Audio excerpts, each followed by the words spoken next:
चला बाळांनो, काय उदाहरण दिलं या?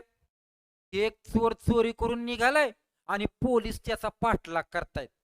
मग पोलीस त्याला किती वेळाने पकडतील असा प्रश्न विचारलाय.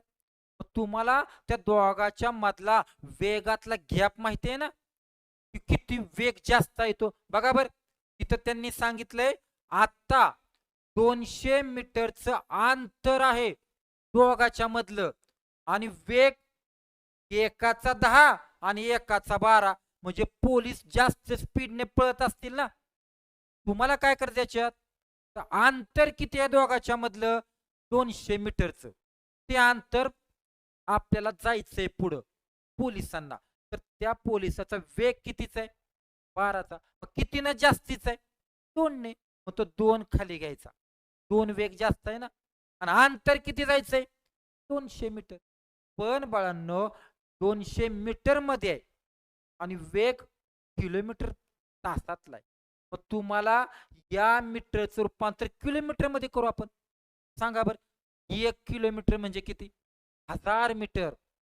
1000 मीटर ना. मग 200 म्हणजे काय? तर याला 1000 ने भागा बरं.